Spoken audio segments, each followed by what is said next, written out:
You are listening to the Hiking Radio Network, where we talk the walk with shows by hikers about hikers for everybody.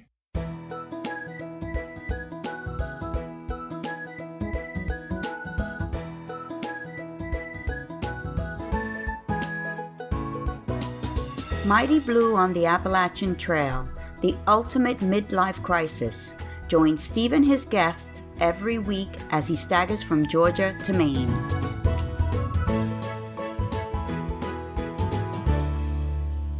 Hi everyone, welcome back to Mighty Blue on the Appalachian Trail, the ultimate midlife crisis. I'm Ryan, or JR. It was a great episode with Steve last week, and I hope you all are continuing to enjoy the summer format of the show with both of us hosting. There's been some great ideas sent in from listeners, and of course, if you have any thoughts or comments or know someone that would be a good fit for the show, always feel free to reach out.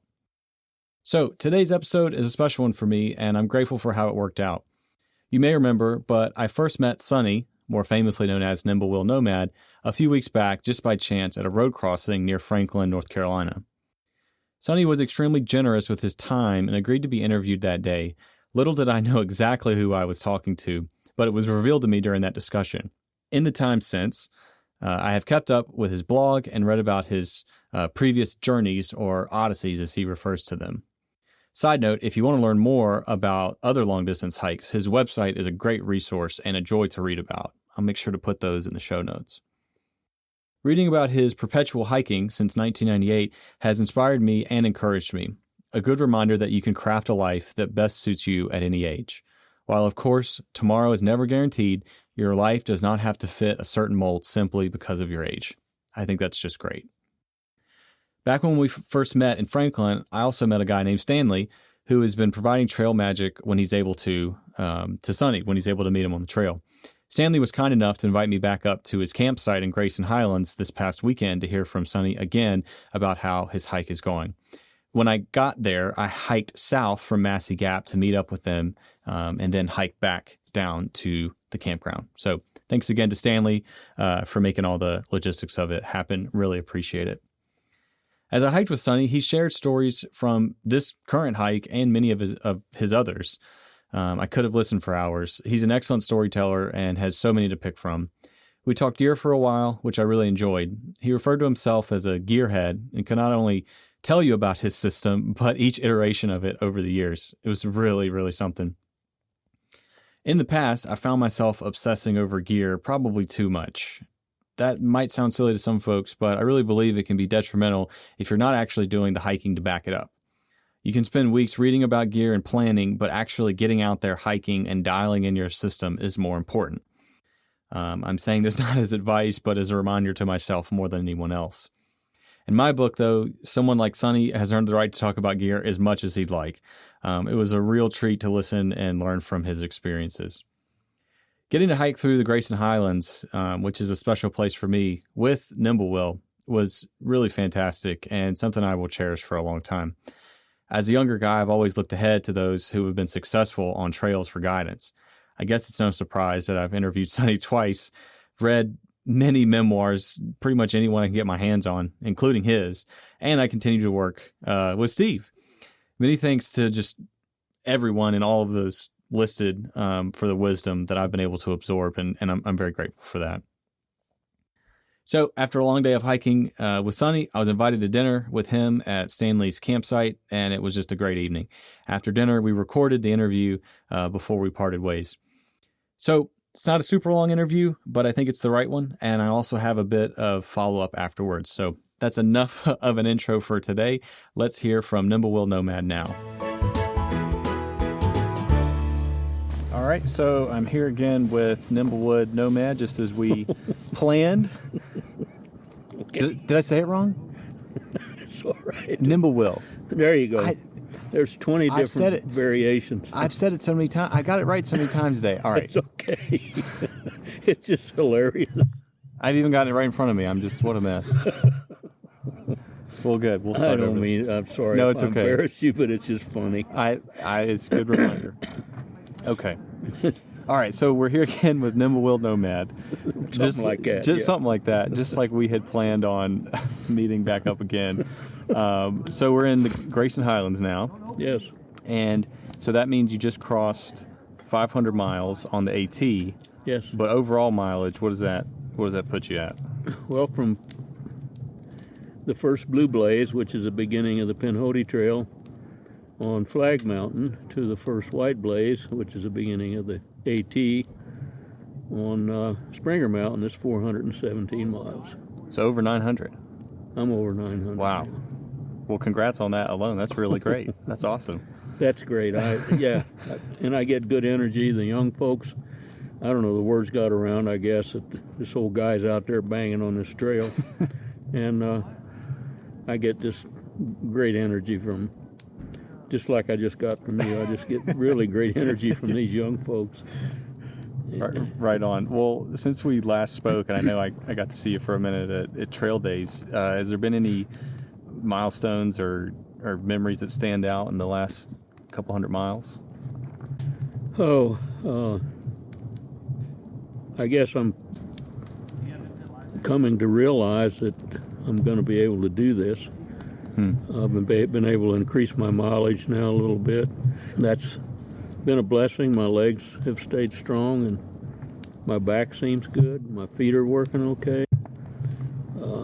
I did have a setback. I came down out of GSM. I guess the younger folks, a lot of them came down out of GSM with this norovirus. And most of them suffered a day or so and they were back on the trail. It knocked me flat for 5 days. But I've got my strength back now, and it's just a blessing. I'm doing well. I'm doing very well. I haven't fallen now for weeks. I was concerned about my balance and reflexes. Have actually gotten better, which is surprising, and again, another blessing to add to the many that I've got. Well, I was keeping up with your blog, and I saw the neurovirus thing, and how... I mean, just thinking about some of those setbacks like that are just bound to happen, right? But they're never welcomed. How do you kind of stay positive through those experiences? Well, age helps. You learn to be patient, and when you deal with adversity, different forms of adversity over time, those are helpful in creating a form of patience that's needed to keep a good attitude and a positive outlook on things. And I was just bad sick, but I knew I was going to get better. Yeah. The mental aspect of that affects the physical aspect of it too. So I kept a positive attitude, and folks were coming, sticking their head in the door and encouraging me. But I knew I'd get better, and I'm fine again now. I'm doing fine, Ryan. That's great. Well, another thing I read about on your blog that really caught my attention was when you were sharing about how you were the first hiker to climb into Mac's Patch in 1983. Is that right? Yes. So could you just share more about like how that came to be and what that moment was like? It's just a strange happenstance or coincidence. Those are the words I guess we use to kind of describe things that just happen. Seems to me more like recently, maybe the last 10 or 12 years, a lot of the really neat things that happen are more than coincidence or happenstance. I think in that case, whether divine intervention had anything to do with it or not, but I was suffering. I was not doing well. My attitude was bad. My feet hurt. My back hurt. It was rainy. There was mud on the trail and rocks, and the horses had been through there and really churned it up. And I came out there on the road going to Lemon Gap, and here these fellows were working, putting some posts in the ground, and I went over and talked to them. You know what? That old style is still there. It hasn't rotted out. That's 38 years ago now that was built. And that old style that you have to go through is still there. And it's leaning and it's aged, but they were building that at the time. And during the conversation, I found out that they were in the process of finishing and opening the trail over Mac's Patch. And it just so happened that after discussing with them for a little while, whether or not, and then they were trying to decide whether or not it was flagged and it wasn't blazed or anything yet, and some of the trail wasn't cut where someone could get through without getting lost. And I said, well, let me give it a try. So I was the first person to climb up on and Wow. enjoy that wonderful view and the beautiful aspect as part of the Appalachian Trail. Now, I was the first person to come through there with a backpack on, a thru hiker to actually hike it. And just by happenstance, Just- really. Or like I say, sometimes I wonder if there's not something else involved in it. Yeah. But it was a blessing to me. It perked me up, and I was able to continue. And that was a good hike. It worked out very well. But the beginning of that day, I had my doubts whether I was going to be able to continue. But again, it's your attitude. I just talking with those fellows and having that opportunity really perked me up. So that was a good story. Yeah. It was a good story. I'll link I think you posted on your blog a reflection that you had written at the time or a few years after that, and so I'll link that in the show notes. Well, thank you. Yeah. So I just love that story, and so now I'm thinking, as you're on this journey and you come back to Max Patch, that same turnstile. I mean, what was that like to hike through there again? I guess it's overused, but the term deja vu. Yeah. Different circumstances, different attitude.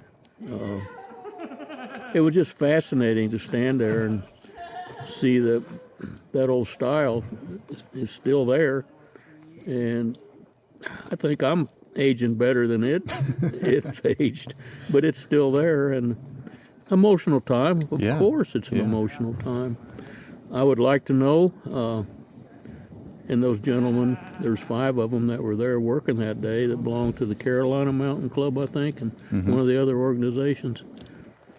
I hope they're all alive yet, and maybe it's incredible how the word gets around with social media now, that the word might have gotten around to some of those fellows that, hey, that old guy you got through that day, hiked the Max Patch, he came through again. He went through there again the other day. So it'd be really neat to connect with those fellows again if they're still around. I'd really, really enjoy that. Well, hopefully that word will get around, because I think that's so great. Wouldn't that be that would be cool. That would be very cool. Well, something we talked about, and I added in the last episode, because if you remember, I was kind of on the trail randomly that day and got to speak with you, which was really great. But it's clear that you have spent a lot of time on different trails and time on trail in the last, 2 decades or more, really. We talked a little bit about gear earlier when we were hiking. Do you find yourself kind of changing up pieces of your system to keep it interesting, or do you think that you're more kind of dialed in with your gear and style, and that's what works and you stick with it? Well, you can put me in the category, and I think you're fighting with it from what we discussed today, being classified as a gearhead. Yeah. I'm a gearhead, and I don't take any apologies for that, and I'm just glad to admit that fact. I'm very conscious of every 1/10 of an ounce of the weight of my gear, and that's kind of goofy, but I've been blessed again over the years to have been able to reach out to the very finest gear manufacturers, the people that are state of the art, that are really setting the pace for the new gear that's coming out. I'm able to meet with them and talk with them, and fortunately some of them have sponsored me and have given me gear that I could never afford otherwise, and so I've been very blessed again with the fact that I can choose my gear. And if you had a camera and you were watching what I was doing here, you'd see my left hand going down. That's the weight of your gear, and you would see my right hand going up, that's the cost of the gear. So I'm not carrying much. My dry pack weight now is between 5 and 6 pounds. Wow. So if I could carry more gear, I might choose to have other things that I don't have with me now, but it's a matter of necessity, Ryan. I can't carry a 20 or 30 pound pack anymore and do the miles. I can still pretty well do the miles, but my legs and my back and my knees just wouldn't take trying to carry 20 or 30 pounds anymore. So I'm geared in as a gearhead, just out of necessity, I guess. Well, I don't think if you're doing the hiking, you don't have to apologize for being a gearhead. You know, I think that's when we talked earlier, my kind of turmoil is that I need to spend more time on trails and not so much time reading about gear. You know, there's a balance there for sure. Well, again, you're going to have to prioritize and adjust your life in a way that things you want to do or really enjoy doing, you can get them up a little higher on your one of these days list. Absolutely. Well, the next question I had, you know, I spent so much time looking at your different journeys, and I think you refer to them as odysseys on your website. If someone who's listening who's maybe only hiked on the Appalachian Trail or sections of the AT or thru-hiked the AT, what advice or words would you have for, you know, encouraging them to check out other trails or other, you know, national scenic trails or historic trails to consider? I've always still to this day, find it fascinating, the people that just want to come back and hammer down this Appalachian Trail. And, well, I guess this is my 4th time through this section, so I might be classified as included on that list of people that just tend to want to go back and hike the same trail over and over. But yes, that's a great question, folks. I would encourage to look at some of the other, not necessarily national scenic trails, but those would probably be at the top of the list. Any one of the national scenic trails, and there's 11 of them besides the Appalachian Trail, there's 10 other national scenic trails. But we have countless almost national recreation trails, and the one I'd bring up and mention to you now, because that's one of the reasons I'm out here on this hike, is to promote hiking the southern Appalachians. That would be trails in the mountains south of Springer Mountain. And the premier trail that we have in Alabama is called the Pinhoti Trail. It's professionally designed, it's well maintained, it's blazed, so you're not going to get lost. We can support you and shuttle you and help you if you want to come down and hike that trail. It's a challenging trail. It's a very enjoyable trail. The National Scenic Trails, there's a variety of them in the east, but I've had great enjoyment and have taken an inordinate amount, an incredible amount of enjoyment out of hiking some of our trails out west. If you happen to be shooting for the Triple Crown and you might have hiked the Appalachian Trail already, then you're going to be going out west to hike one of the premier western trails, either the Pacific Crest or the Continental Divide. But there's other trails out west too that are really enjoyable and beautiful trails. And I guess my favorite, I used to not find much enjoyment and actually had some fear in going into the desert. But I think probably my favorite trail of all is the Arizona Trail. Oh, wow. The Arizona Trail, and it's a desert hike. Yeah. So, I don't know, broaden your horizons a little, and you don't have to keep hammering down the same trails over and over. And certainly I haven't. I've been pretty much everywhere. You mentioned the Pinhoti Trail, and I know we spoke last time about Flagg Mountain in Alabama being the last of. Did I mispronounce it again? No, Oh. That's fine. Being the last mountain over 1,000 feet, is that correct? If you're coming north out of the Gulf, Yeah. Flagg will be your first mountain. If you're coming south along the entire Appalachian Mountain Range from Belle Isle, Newfoundland, a distance by trail of 5,400 miles. Flagg will be your last mountain to stand above 1,000 feet. So it's an arbitrary designation, but very symbolic. We've just said Flagg Mountain is the beginning of the Appalachian Mountain Range. Yeah. So the mountains start there. The Pinhoti Trail starts there. You can hike the Pinhoti and connect all of it together, and pretty soon you're on the Appalachian Trail, and that's what I've done this year. Yeah. I've started my hike there at Flagg Mountain, the Southern Appalachians, and that 417 miles to Springer Mountain was the first part of my hike. So, yeah, I'd encourage folks to get out and look at other opportunities. And even consider that as part of their AT hike, whether it be a flip-flop or sections or full through hike. I think it's a really cool element to add to it. And I've been fascinated by it ever since I heard from you last time. I think it's just fantastic. Well, it's called Nomad's Poison, and it's really affected a lot, and we have quite a few. It's affected a lot of folks who have already hiked the Appalachian Trail. And all I got to say to them is, well, why don't you go hike the Southern Appalachians? You really haven't hiked the Appalachians just by doing the Appalachian Trail. So I set that seed in their mind, and pretty soon here they come to Flagg Mountain. They said, well, we just had to come finish this thing. I had to. Had to come finish this thing. That's so good. I love it. I love it. Something that has come up quite a bit is just, the people that make these journeys so special, right? So, being on the AT this year in this season, there's obviously a lot of people out on the trail.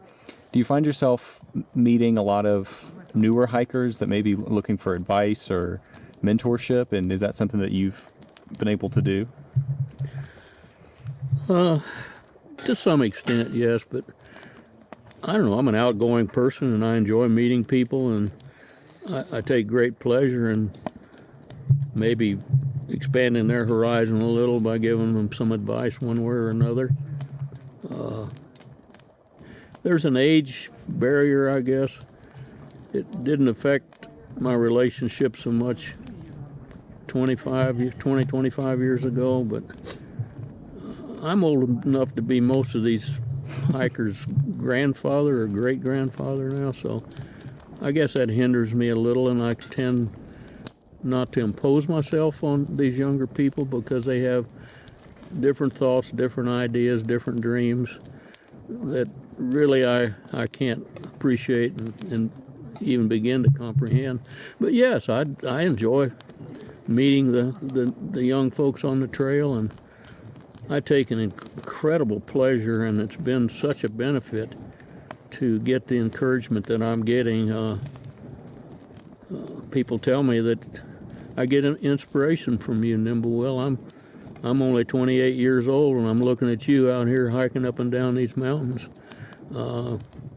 It really gives me encouragement that I'm going to be able to have a lot of really enjoyable days remaining in my life. So, yeah, that's been above all probably the fact that folks tell me that they're encouraged simply because I'm out here doing this.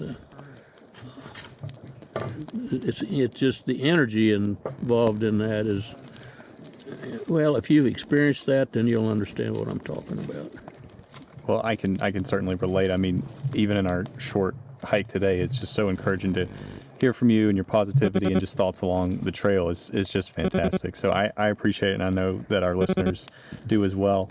That's all the questions I have, but it's been a joy to catch up with you, and I know you know this, but lots of folks are rooting for you and really enjoying you on this journey. So thank you so much for your time. Nimblewillnomad.com. That's right, and I will put it in the show notes. All right, thanks. It's been a pleasure talking with you again, Ryan. Thanks. Such a pleasure. Thank you. How about that? What a guy. I want to share some of his writings about his first time over Max Patch, and technically being the first thru hiker to pass through that special place. So here's Sonny's words from a 1983 article. 15 years ago, 38 years ago now, on a rainy summer day, and as fate would have it, I became the first backpacker coming through from Springer Mountain to stand in the total awe on the summit of Max Patch. The excitement of that memorable day was recorded in an article published in the Appalachian Trailway News, March-April 1986 issue. Returning again to this magnificent summit has been a very emotional experience. Thousands have come since I was first here, but none could have possibly felt the intensity of that moment then or now as I relive that memory. That article published will be my journal entry for today. It rained off and on all night, and sleep was fretful at Groundhog Creek Shelter. I was up at daybreak. While putting on my wet pants, wet socks, and wet boots, my blisters reminded me of the miserable mistakes I had made in planning this journey. I was 250 miles and 16 days out of Springer Mountain, Georgia, with only one pair of wool socks and boots that lacked a tongue web. It had rained almost every day, and the wet trail was really taking a toll on my feet. As I left the shelter, it began raining again, and my spirits really dropped. There had been heavy horse traffic through this section. I was having difficulty keeping my footing through the mud and rocks. As the rain became more intense, the trail deteriorated, and the thought crossed my mind for the first time since leaving Springer that I might not make it, that I might have to give up and quit. Burke's Garden, Virginia, my planned destination, was still more than 300 miles ahead. As on other occasions, I prayed for the weather to break and for the trail to dry, but I knew that on days when the clouds would break and the sun would come out, the trail often stayed wet due to the heavy canopy above. It seemed hopeless as I slogged, soaked to the bone, through the mud and rain. I had fought off depression for the past few days. To lift my spirits, I sang and made up a silly poem like, "When it's dismal and dreary, when you feel there's no hope, when your heart's filled with naught but regret, may your thoughts all be heady, your pack feather light, and the trail 6 lanes wide when it's wet." But there was no singing, no catchy poems to lift me up, just the swirling, gray, dismal, dreary, damnable rain. My pack was wet and heavy and cut deep into my shoulders, and I could no longer fight off the pain and depression engulfing me. As the trail seemed to close around me, I prayed I could just make it to Hot Springs. Looking back now, I realized that I had reached my mental low for the journey. Little did I know that I had not only passed through the valley, but in the short span of less than 2 hours would be swept to the highest high I was to experience for the entire trip. As I entered the open at Max Patch Road, the rain stopped, and it looked like the clouds were going to break. I gazed towards the sky, and a feeling of renewed strength had come over me. To the right across the road, men were working, and even though my trail guide read, the trail continues north to left on road 3.8 miles to Lemon Gap, I crossed the road to see what was going on and for a little welcome conversation. It was here where I met Arch Nichols, Carolina Mountain Club Trails supervisor. Arch and fellow Carolina Club members Dwight Allen, Perry Rudnick, Ed Dunn, and Jack Trump were busy setting posts at the edge of the road. They continued working as they enthusiastically talked about the new Max Patch section. As I listened, I became caught up in their enthusiasm. In a few short moments, I learned that Max Patch was a towering 4,600-foot-high grassy bald, part of a 392-acre Forest Service acquisition purchased to protect and enhance the Appalachian Trail for the enjoyment of all. I learned that the view from the summit of Max Patch provided a panorama of some of the highest ranges in the eastern United States. And I also learned that through the cooperative effort of the Carolina Mountain Club, the AT Conference, and the U.S. Forest Service, the Cron Rock Crew, a chapter of the Sierra Club, a Boy Scout troop, and the Appalachian Long Distance Hikers Association, the 6.2-mile relocation work on Max Patch was almost completed. I was swept up with their enthusiasm completely, and I wanted to hike this new section. I asked if the new trail was blazed, and was told that it was marked only with orange flags and orange, red, and blue ribbons. Without further question, the 5 of them began mulling whether the new section was marked well enough for someone unfamiliar with it to follow without getting lost. After a few minutes of discussion about how to get across the road and where to get over 2 or 3 fences, Dwight Allen looked at me and said, "You know, if you can get through there by yourself, you'll be the first hiker to traverse this new section. the first to reap the rewards of our efforts over the past 14 months. That did it. They asked me if I wanted to try. After a few more minutes of directions and instructions, I was off. The new trail dropped off Max Patch Road and back into the woods on a newly graded path, crossed a graded road, and climbed into an open field. The sky was clearing now, and I could see the graded and wildly mowed trail was above me, leading to the summit of Max Patch. As I climbed, I realized that my feet were still as wet as before, but they didn't hurt anymore. My pack had become feather light, and I could feel my spirit soaring up the mountains ahead of me. I was living that silly poem, line by line, written only 2 days previous, as I went from the depths of depression to the heights of exhilaration. As I reached the U.S. Geological Survey marker at the summit, I felt higher than any kite could fly over the beautiful meadows of Max Patch. The clouds would break momentarily here, then there. The views were spectacular. What a truly beautiful place. And now for all AT hikers to enjoy. Wow, I really wanted to share that piece with you all, especially because of the dating of it when it was written, and then with Nimblewill Nomad's most recent traverse through Max Patch. Everyone's relationship with the trail looks different, but I do think that there's a sense of memories that get held at certain places. I know for me, even certain places like the Grayson Highlands are really special to me, and being able to traverse them at different parts of my life, I think, is really special. And there's no shortage of those types of stories. So to hear this from Sonny, I thought was really fantastic. So if you want to hear more of his writings and keep up with his blog posts, once again, that's nimblewillnomad.com. And just really fantastic person to be rooting on this season. There's many hikers out there, of course, that the community is cheering for their success, but we all know that Sonny's story is a little bit more unique. All right, well, thanks again for embracing this version of the show, and this opportunity to interview someone again just a few weeks later. I know it's not the norm for the show here, but it felt like a special thing to be able to do. All right, I'm going to pass it over to Steve to close out the show. Thanks for listening. Well, you got to hand it to Ryan. He messes up Nimblewill's name and takes it like a man. And what a charming bloke Nimblewill is, eh? Full of kind wisdom, very charming in his own way, and a humble man, giving Ryan the time he needed and sharing his day with him. Ryan said at the beginning that the interview wasn't a super long interview, but he thought that it was the right one, and I totally agree. Of course, I was editing this, and really I was struck by what motivates a man in his early 80s to put himself through this, but really the man just wants to be out there, treating his fellow hikers with respect and always prepared to share some of that accumulated wisdom. My guess is that in, 15, 20 years, when he's lying on his deathbed, as we all will, that man is going to have very few regrets. There's got to be a lesson there for some of us, I think. Just before we chat with Katie again, it's time for me to thank our lovely donors to the network. This week, they're all recurring monthly donors, so grateful thanks go, as usual, to Ann Dobson, Mike Gicello, Terry Hackler, and Jenny Grunke. Really, guys, this is so supportive of you. As I mentioned a week or so ago, I'm trying to put together a Patreon page so that I can give something back to you.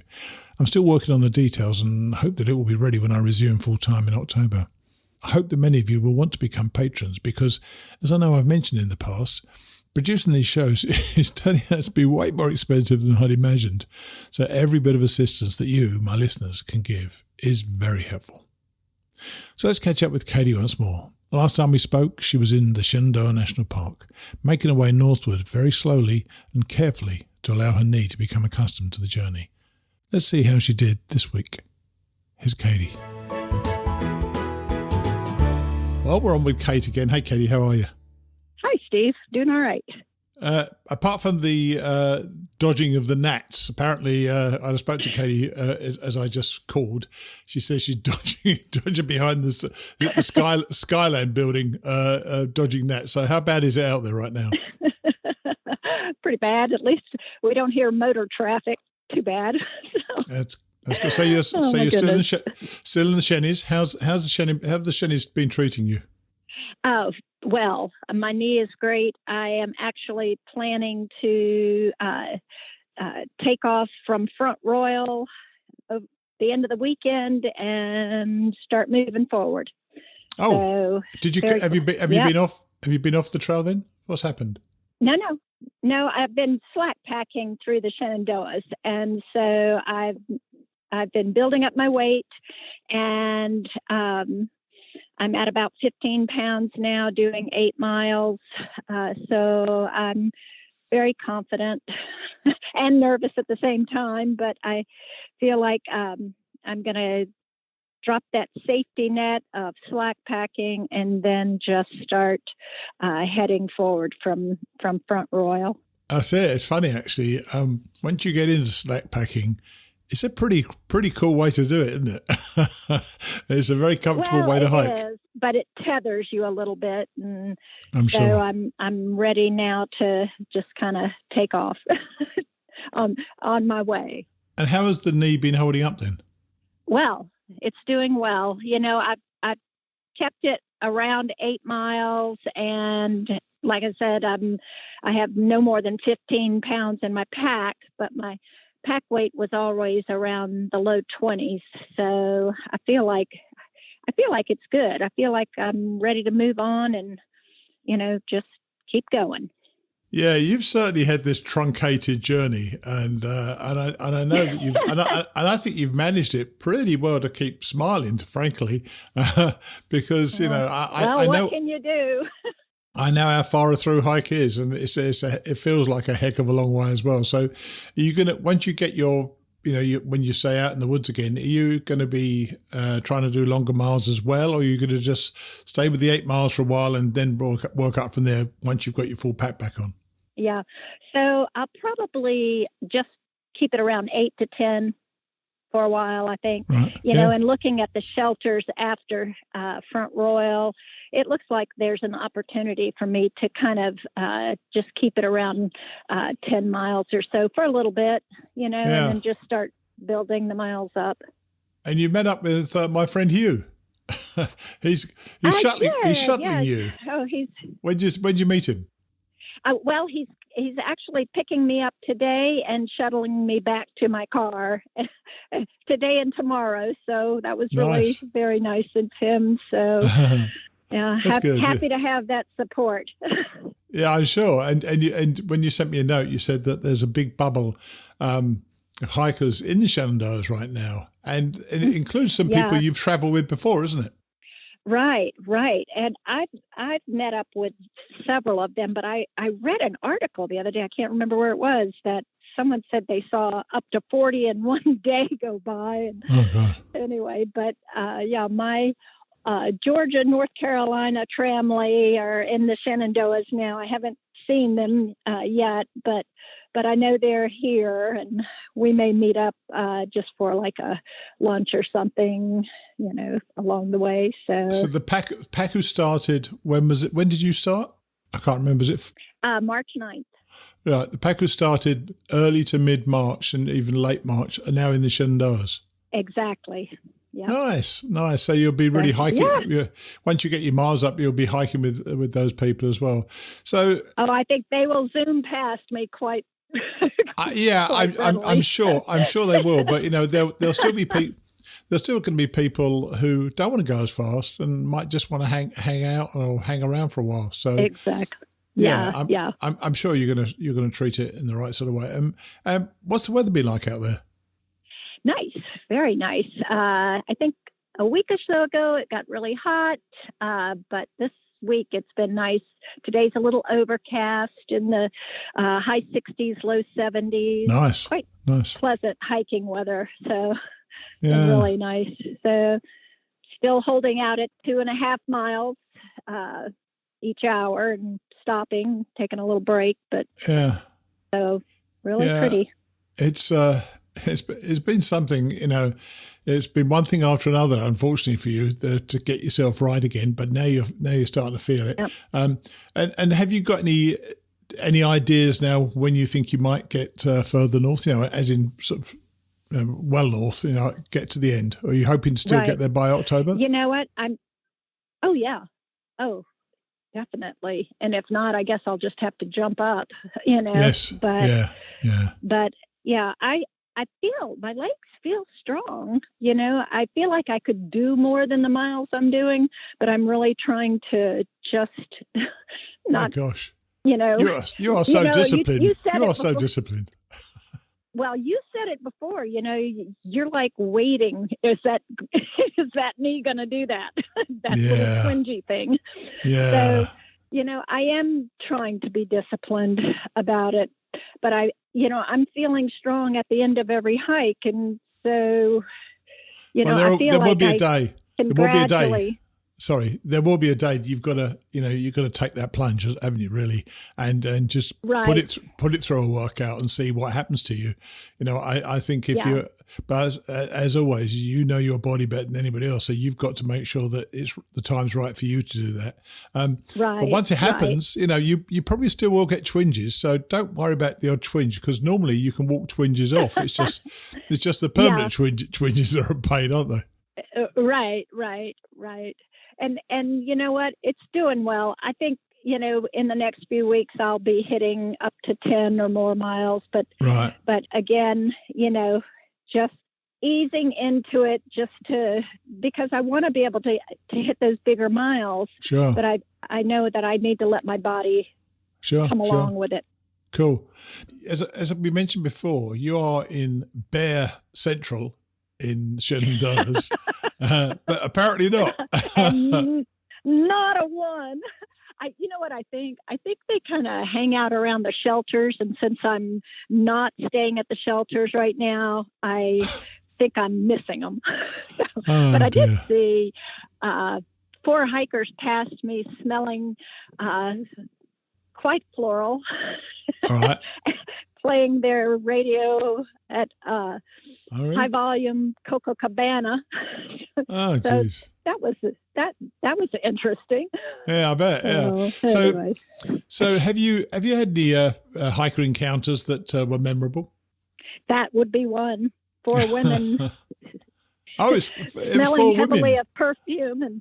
Oh, right. Okay. Well, the day hikers do hit Shenandoah. So, and what about the trail? Are you finding is it clean, or are people pretty careless about leaving no trace? Oh, it's beautiful. I feel like they're really taking good care of it, and that's my experience. Now, listeners may not know this because I may actually edit them out. You've just coughed a couple of times. You okay?